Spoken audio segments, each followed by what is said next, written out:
birth is like this massive transformational event that really brings you to the edges of yourself and tries all of your strength mentally, spiritually, physically. And to just have somebody like lovingly hold up a mirror for you and show you that this is what you were like. And when you're doing it as an art form and not just like to get technical details, I feel like a photo can convey a lot more than just like the hard facts. It can convey the emotion and the spirit in a room, the nature of relationships, the qualities of the person.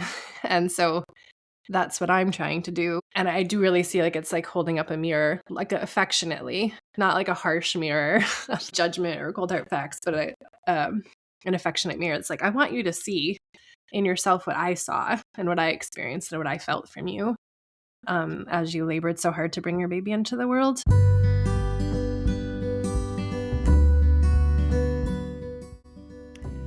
Holy Wild Birth is a podcast embracing the reclamation of giving birth rooted in God's original design, undisturbed. Here, we share home birth stories highlighting God's presence as the great midwife, as well as conversations about all aspects of a holistic, spirit-led childbearing year, from the perspectives of myself, traditional midwife Lauren Hall, of Rooted in Eden Private Membership Association, and me, holistic birthkeeper and photographer Brooke Collier of Sister Birth. Together, we are co-founders and facilitators of Hearth Mother Journey, where we are raising up the next generation of holy wild birthkeepers. To choose a holy wild birth journey is to consecrate all of your decisions unto the Lord and reclaim creation unadulterated by centuries of human attempts to control and improve upon what God has called good. Please remember that birth is not a medical event, but a natural process, and we are not your care providers, so this should not be taken as medical advice. Hello, hello. Hey, friend. How are you? I'm doing all right. So, yeah. Wow. I'm very excited to be doing this podcast, and it's actually funny because you would think we would have done this topic so many seasons ago, and yet somehow we never have. But for those of you who know, Brooke is a birth photographer, and that's how she got into birth. And yet we've never talked about this very hot topic. Like, why? I don't know. But here we are today to chat about birth photography with Brooke. Okay, it'll be kind of strange to be the interviewee on our podcast, but I'm excited. I can talk about this for days. Like, if there was a birth pro photographer that I wanted to interview, it would be Brooke. So here we are. Thank you. Of course. So, yeah, I guess let's just kind of start from, how did you get into birth photography? Well, first I got into photography. Right. Okay. And was into it for a long time. And because my parents, when they got divorced, they gave me their 35 millimeter film camera with its lenses. It was a pretty nice setup. And so I learned to use it. And I took like some darkroom photography classes in college and such. And so I learned on film.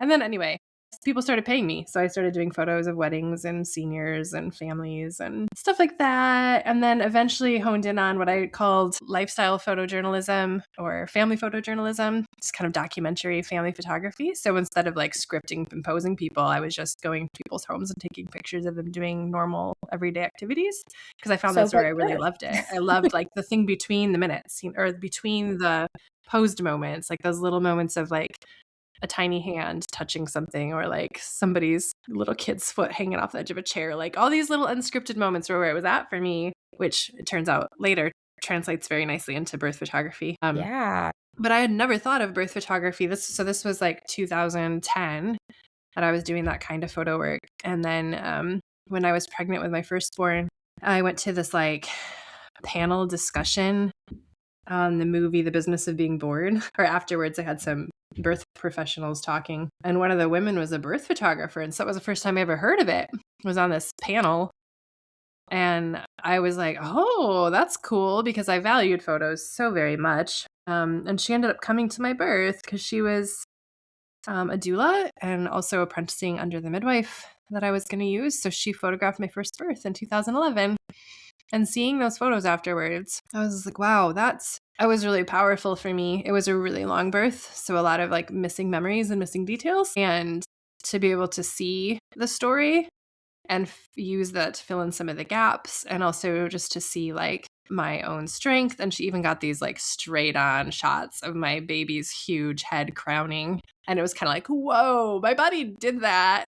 So awesome. And so I think that just opened me up to the application of a skill set and hobby I already really was passionate about, and applying it to this new frontier of birth. And so I kind of got a bee in my bonnet. Like, I want to do that someday. So meanwhile, I was bartering with my midwife for services. And so we worked it out that part of my barter would be for me to photograph a few births alongside of her for her clients / for her own like website and social media and stuff. So I got to attend a few with her. And then I also started like begging people in my life to let me go to their births and photograph them, and immediately loved it. Immediately. I'll never forget that first birth I attended with my midwife. So my first home birth besides my own. And I didn't really know that much, but I can still remember what it felt like to just kind of know in my body that like the moment of birth was imminent, and just like getting into position to capture that moment with my camera, and also capturing all the context of what was unfolding in the house during the birth, like all the details. So it was like family photojournalism about this one really specific life-changing moment. It felt so natural, and I just knew I wanted to do more of it. So I started putting it out there that I offered that service. I love that. Yeah. I hear you kind of tell that timeline, and I'm just like, how romantic. Like, you started in like darkroom photography, which might be the most like romantic image of like photography at all. And then Totally. you like the lifestyle, which I love that type of photography. I felt so blessed when you came to my home and did some of that just because you were around. Yeah. And like, those are some of my favorite pictures that I have of my kids. Mm. And yeah, it's just this beautiful romantic, you get like the romantic side of photography versus the kind of like posed smile for the camera images. You get the realism, and it's just so beautiful and romantic. Yeah, Like, well, that's the stuff you remember later too, like you're not going to be like a dying old lady reminiscing about the time you stood in a park in your perfectly coordinated outfits with fake smiles on your face. You're going to be thinking right. about like your kids' like muddy handprints on your door that drove you nuts at the time, or like the way they crayoned on the wall, or like, so I just have such a love for those little things that tend to drive parents nuts now, and later they will be everything. They're everything. Yeah. Yeah. And like, what more to bring that feel to the birth, like Yes. to capture the hard and the difficult, and then be on the other side of it, to like look back and be like, wow, Mm-hmm. that was a whole experience. Yep. You get to help them have things to use to share their story, which is so beautiful. Is there any other like big whys for you, as far as like why birth photography, whether it be for you as a photographer, or even like why birth photography? Why have a photographer in your birth space? Why capture those Mm-hmm. moments that are incredibly intimate? Yeah, they are. What And would you say to sometimes they'll that? never see the light of day besides you and your spouse, like Yeah. I have lots of clients who don't give me permission to ever show their images, and that's completely their right, but it's still important to them to have those. And I've actually had some women come back to me a while later and tell me that they'd been like in therapy over parts of their birth that were really hard, and they were able to bring their birth photos into the sessions as kind of a tool that they used in piecing together what happened and processing and reframing and all of that. So I think it's been really powerful to hear that it can be like a therapeutic tool for those in the That's wake of a hard birth. incredibly powerful. Wow. I would have never, I mean, that makes complete sense when I hear you say that, but I would have never thought about it Mm-hmm. in that light, from that angle. That's incredibly powerful. Wow. Yeah, I was really moved to hear that because I don't think I had anticipated it either. But beyond those hard, traumatic, disappointing situations, I think that whether or not you have a photographer present, birth is like this massive transformational event that really brings you to the edges of yourself and tries all of your strength mentally, spiritually, physically, and to just have somebody like lovingly hold up a mirror for you and show you that, like, this is what you were like. And when you're doing it as an art form and not just like to get technical details, I feel like a photo can convey a lot more than just like the hard facts. It can convey the emotion and the spirit in a room, the nature of relationships, the qualities of the person.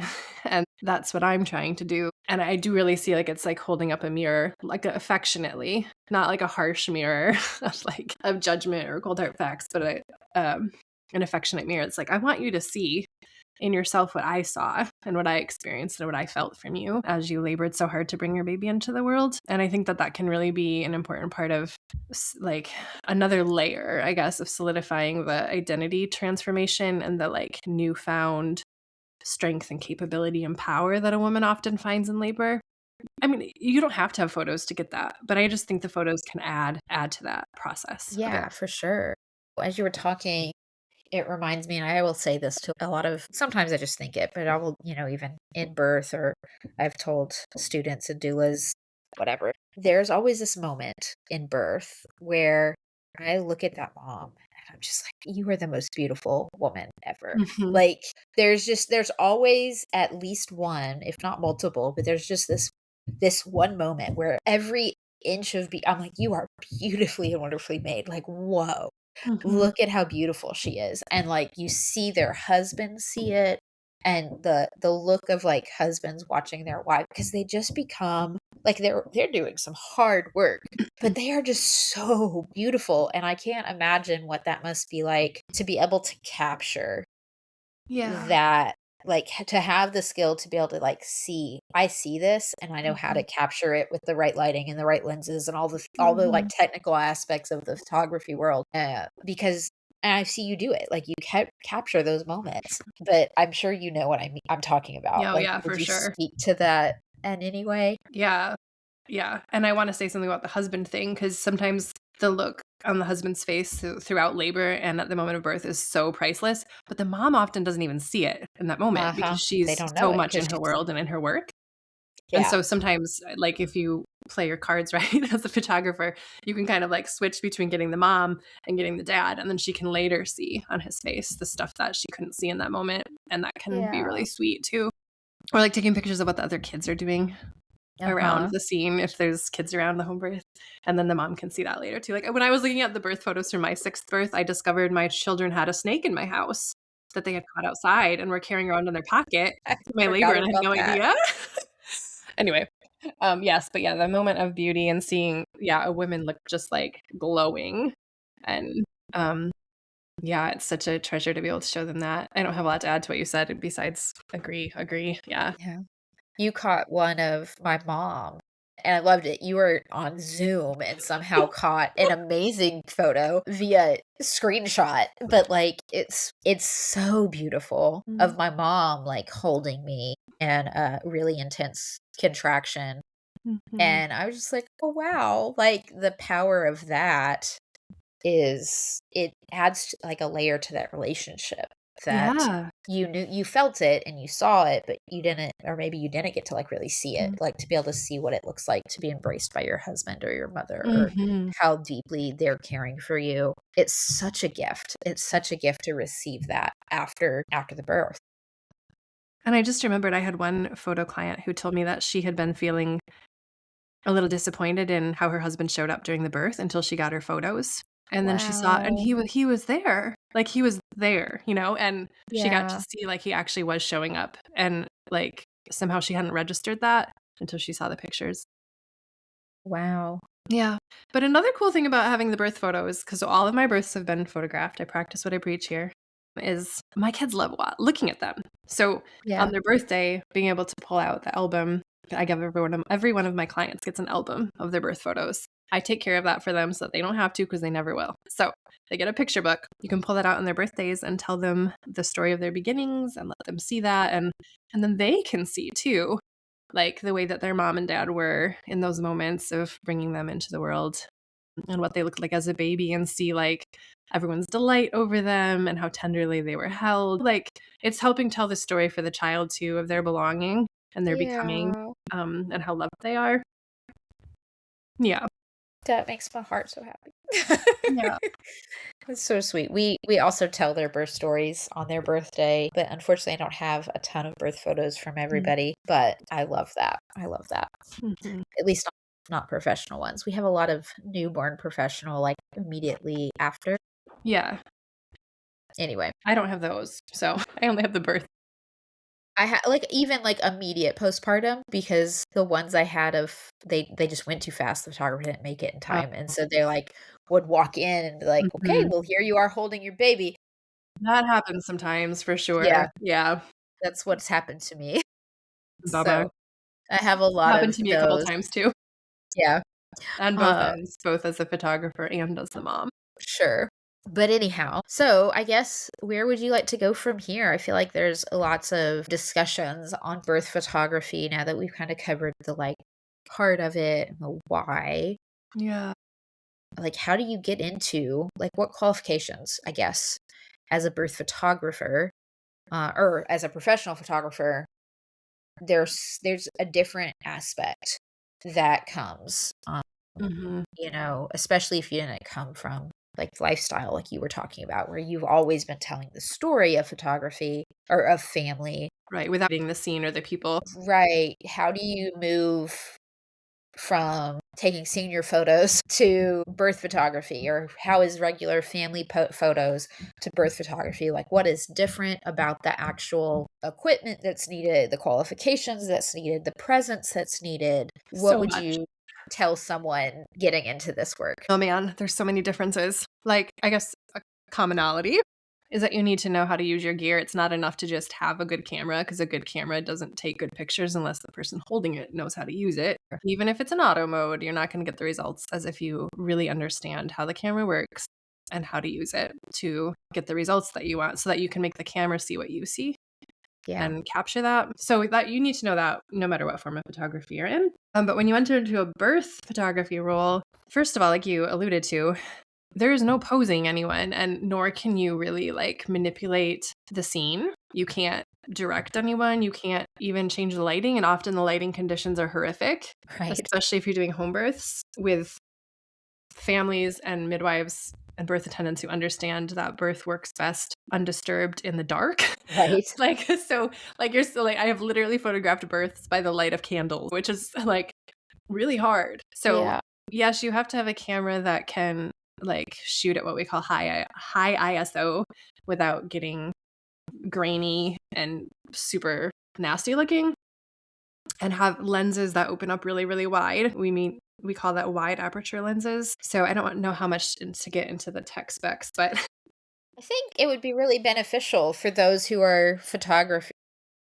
I don't think you need to do like a photography lesson, but if they're already knowing the words, sure. like if someone already knows these things, Yeah. that they were already a photographer, knowing what settings to like kind of start with and figure out, and what kind of equipment to get. If they've never done births, like they're not going to know those things. So I think it's Right. important and helpful. Yeah, so I would start with a camera body that is now that there's mirrorless. I recently switched to that a few years ago, and they're quieter because there is no mirror to click up and down every time you release the shutter. So that's a quieter, less intrusive sort of tool. So I'm glad to have that. And then you want one that can do ISOs of like 80,000 plus because again, you're going to be working in low light.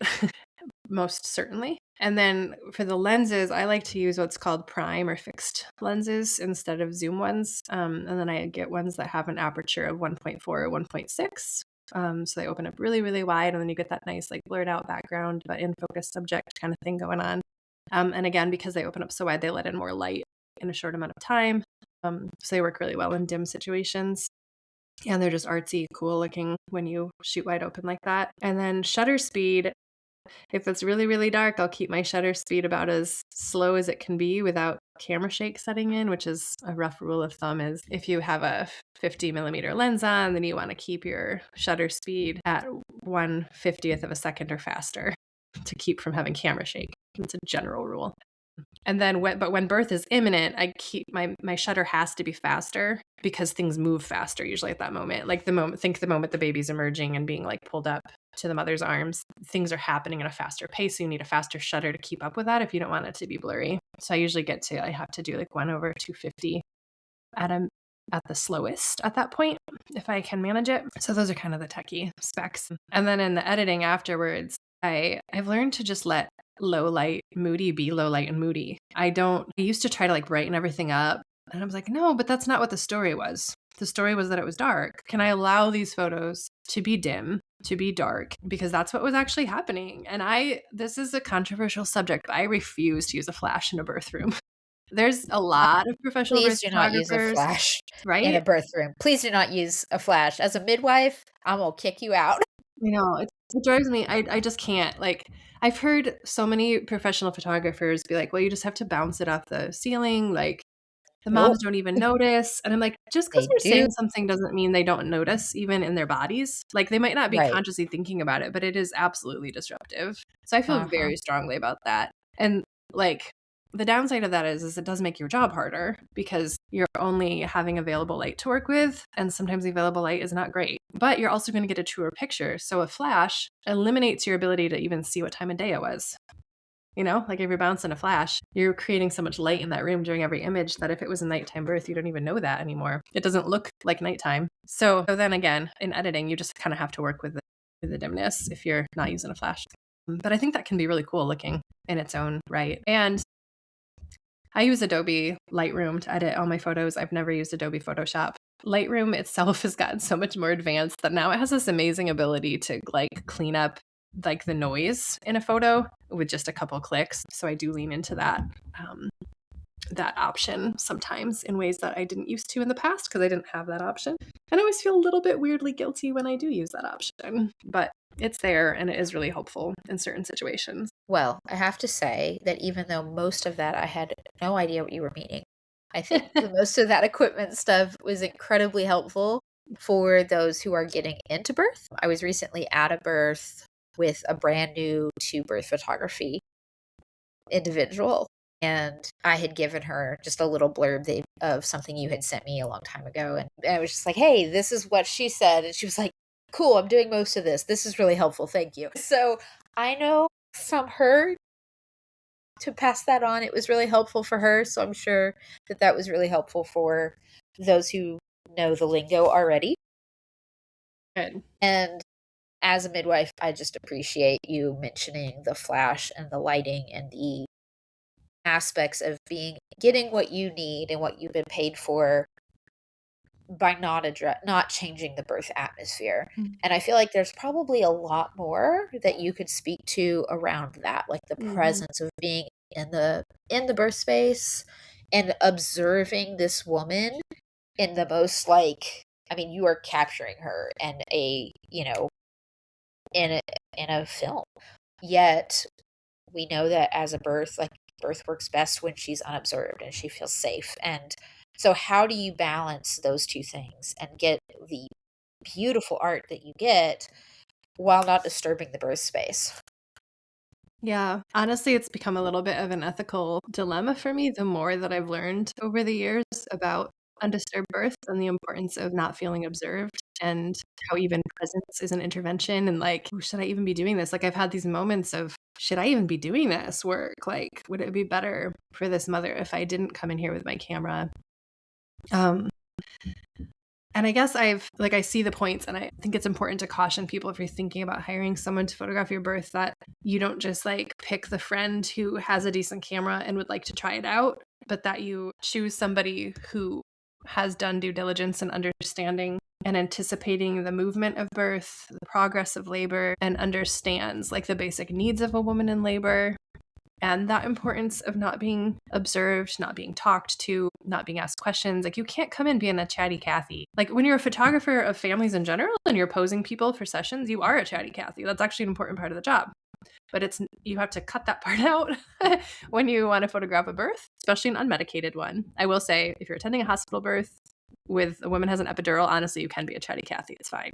Like they're not gone in labor land in the same way. So it's a very different energy and vibe. But assuming you're attending an not necessarily unassisted, undisturbed physiological birth outside the hospital, you need to come in quietly with basically the same skill set that a traditional midwife or a doula would have of like, I will be as unobtrusive as possible.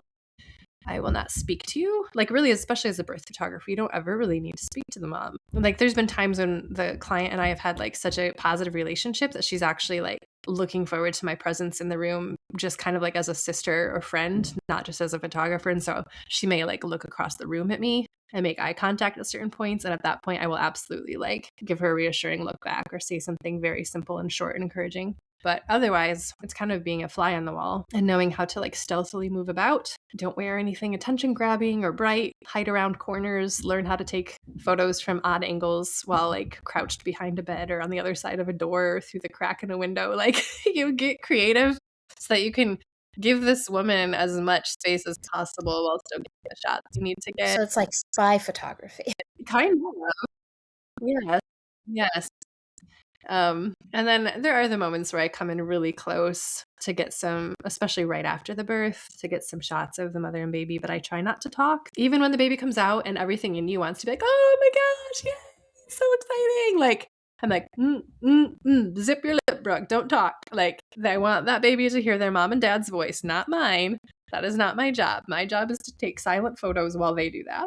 So it's like just this art form of knowing how to be with birth. And also not to be afraid of it. That's another really important thing. We live in a culture where home birth especially is really feared by the majority of people. So if you are thinking about hiring a birth photographer who so far has only birthed her children in the hospital and attended hospital births, and she's kind of nervous about home births, I would not suggest that she be the one you bring into your home birth, because we know that the emotions of any given person in the room do impact the environment for the birthing woman. And that will be true of your photographer too. Like if she's holding fear in her body or kind of projecting that, or she doesn't understand what birth looks like when it's unmedicated, and so she starts getting nervous and tightening up in response to that, like that trickles down, it trickles through the space. So I think sometimes it's needing to have those honest conversations with the potential photographer about like, what is your experience with birth? And like, are you comfy with home birth? Have you ever experienced one? Do you know what unfolds in one? So don't just take the cheapest person with a decent camera. That's all I'm saying.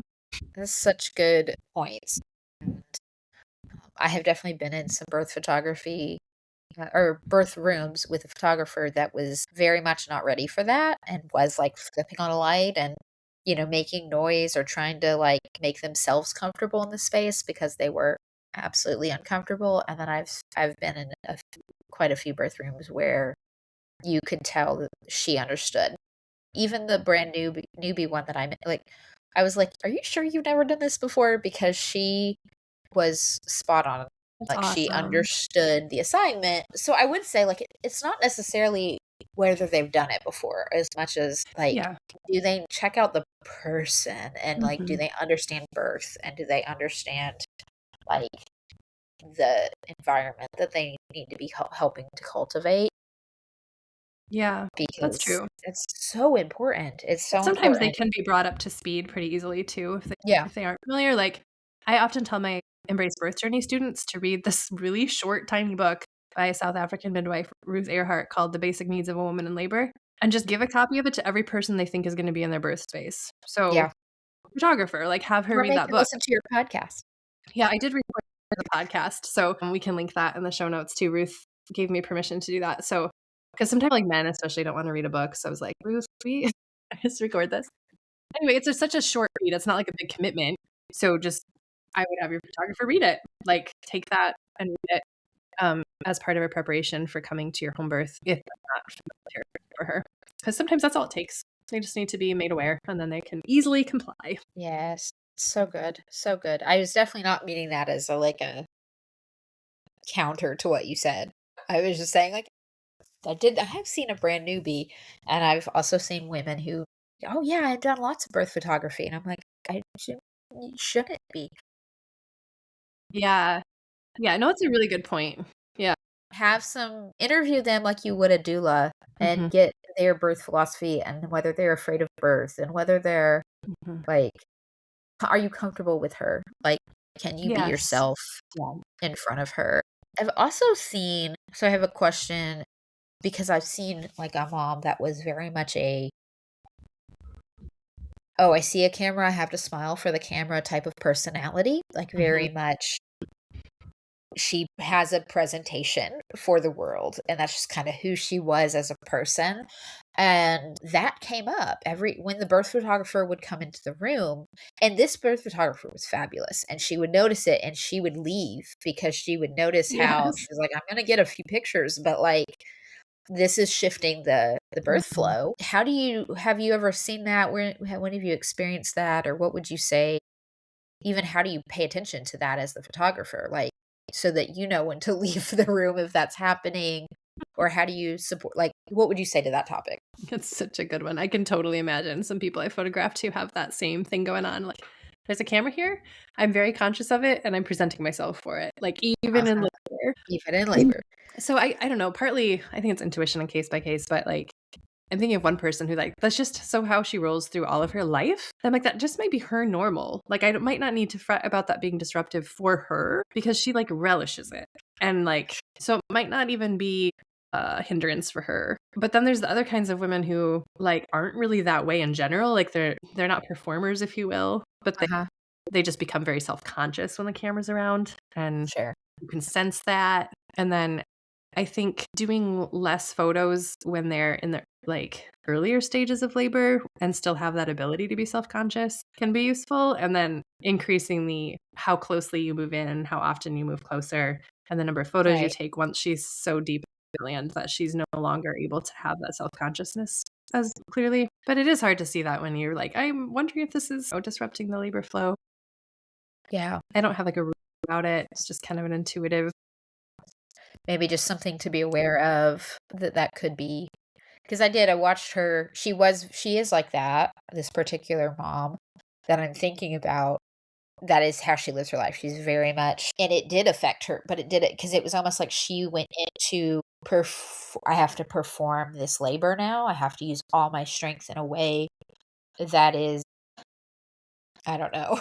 Like, it was just an interesting Yeah. dynamic, and it really did mess with her flow, and then her next birth, she ended up she was the person who, like, really needed an unassisted birth with nobody around, so she could just be Yeah. her instead Yeah. of the picture she puts on for the world. But anyways, it So she just, learned that lesson, it sounds like, from the yeah, experience. Yeah. I think she realized what her body needed. But I love what I remember was that I saw a birth photographer picking up on those cues Mhm. because she knew birth well enough. She was a home birth mom. She'd done birth a lot, and so she was like, "Oh, I'm gonna step out." So, I Mhm. guess just learning Yeah. birth and learning being intuitive to, how they're responding Yes. with your camera would be a qualification or need for that. And it may also be something to talk about proactively and, like, we don't do prenatals as birth photographers per se, Right. but we do meet up with them at least once, and just having that be a talking point, like, just like I might say even, "It's really important to me that you don't feel watched or observed or like you need to perform. I really want you to do your best to ignore me and pretend I'm not there, and Yeah. I'm doing my best to act like a fly on the wall." So that's something that's been overtly stated too. Uh-huh. I'm aware that it's in your best interest to basically feel like I'm not here. So let's shoot for that together. Yeah.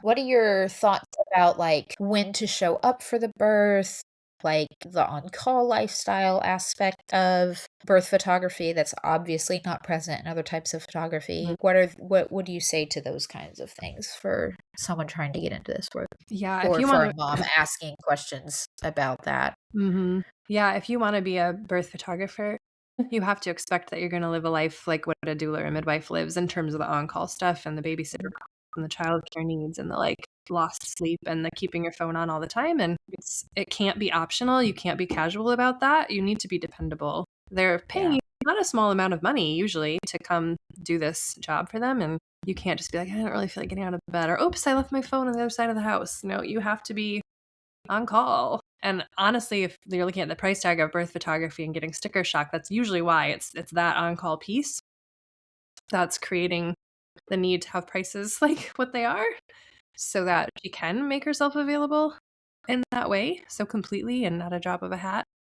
So yeah, it's the same as a doula or midwife in the on-call regard. And you have to be prepared for that and willing to do that. So it doesn't mesh very well with traditional employment, but so it's costly in that regard. And you also have to maintain equipment. You have to be really like I have two camera bodies always in case one goes out. You can't mess around. You do not get a redo, just like with a wedding. If you photographed a wedding, there is no redo. So you have to be prepared with backup equipment, which is also expensive. Yeah. And then, what about showing up for the birth? Like, when do you Oh show up? yeah. I try to show up in about the same timing that I would for a doula client, which is although I actually really love photographing early labor and the because I don't know, it's often really sweet stuff. And I kind of feel it out case by case with a person and like whether or not I think me hanging out in early labor with them might be distracting, or if I get there and sense it is, I might leave for a while. But in general, just like a doula will probably join you when you start feeling a need for support and you're tending to go more inward and you're not chatty Cathy between your contractions anymore. Like that's about the same time I think a photographer should be showing up, again, because you're already starting to lose some of your self-consciousness about the photographer being there.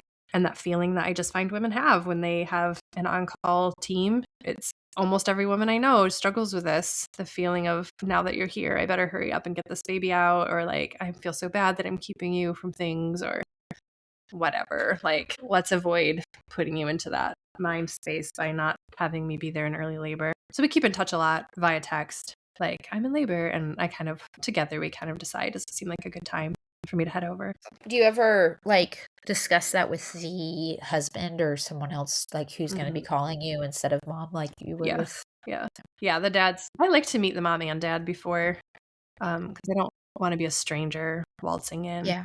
But when that's possible, I like to meet him too, and let him know, just like a doula would. Again, like when she starts acting this, and this way, like she might not even think to make a call, so that might have to be you who does that. Right. What do you think about being a photographer while you're being a doula?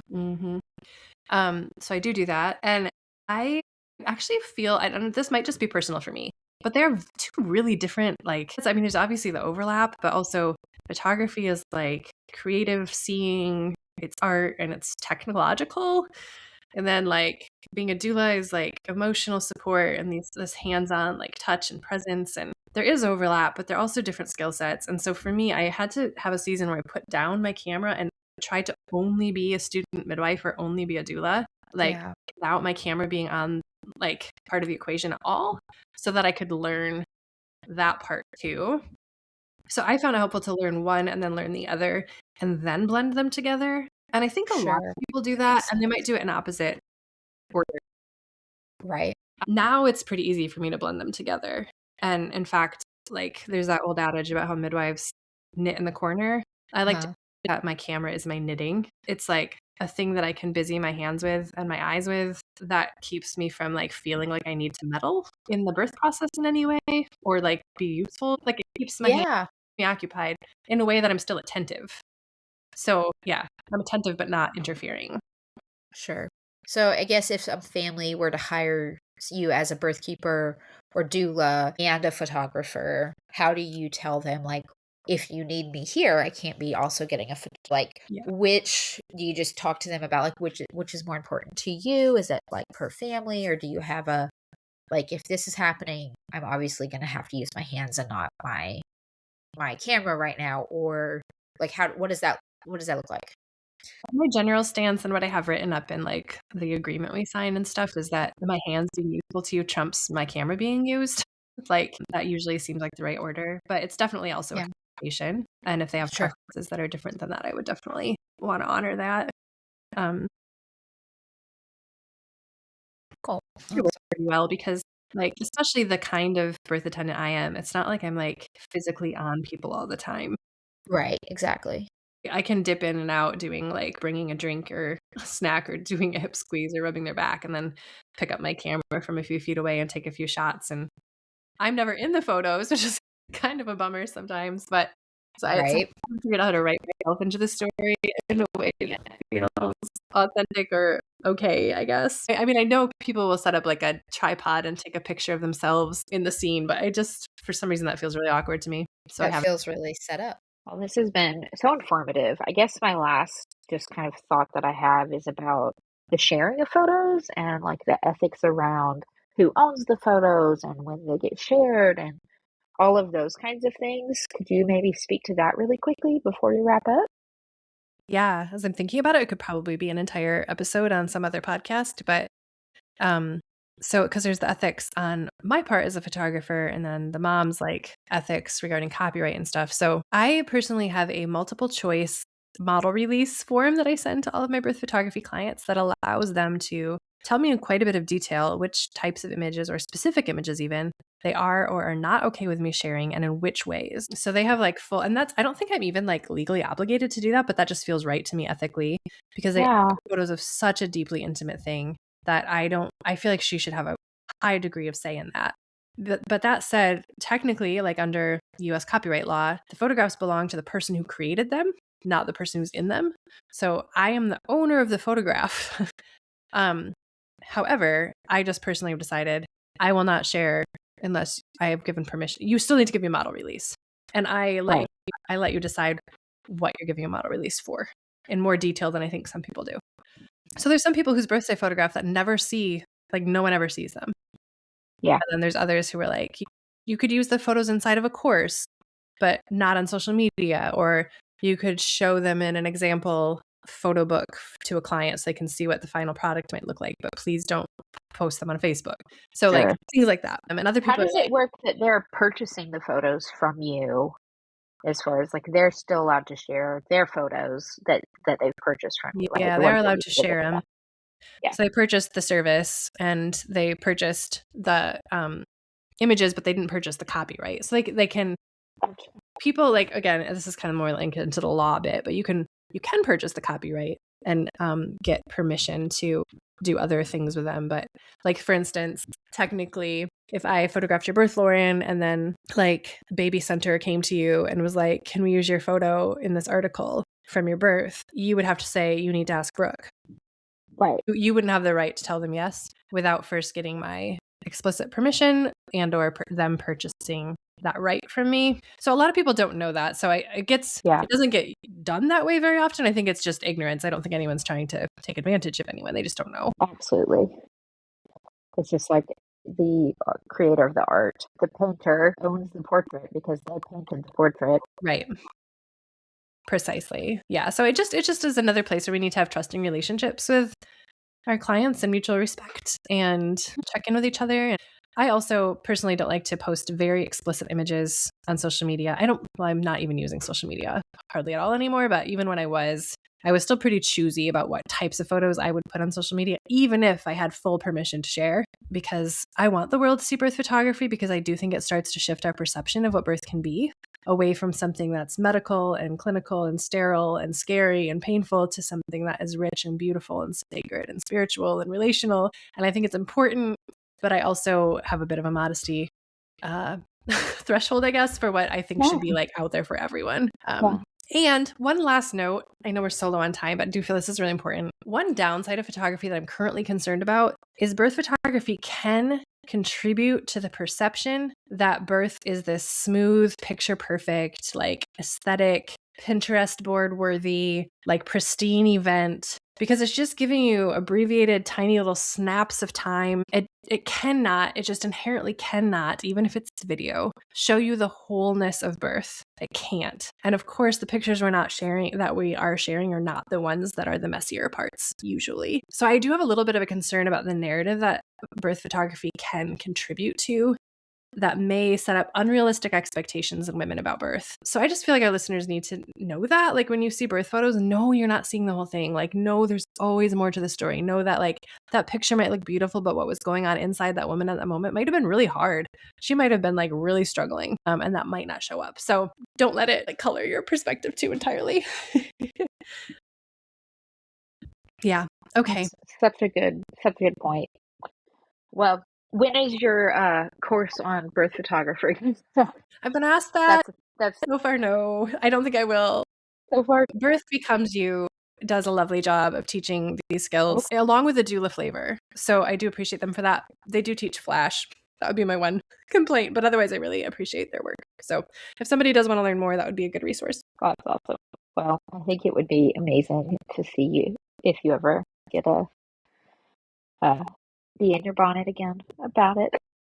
If I ever want to build another course. Yeah. Well, thank you so much for sharing all of that. I think it is such an important and beautiful topic. And thank you for the work that you do for so many mamas capturing their stories. Yeah, you're welcome. I love doing it. Yeah.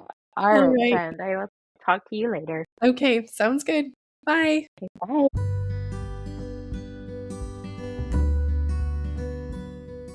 Thank you so much for tuning in to this week's episode of Holy Wild Birth. We hope that you were genuinely encouraged, inspired, and challenged by what you heard today. If you're loving what you hear, please make sure that you share it. Leave reviews. That helps other mamas find this content as well. And don't forget to read the show notes, okay? Because that's where you can find our email address if you want to reach out to us and start a conversation. It's also where you'll find free offerings as well as invitations to work with me and or Lauren. We can't wait to get to know you. See you next week.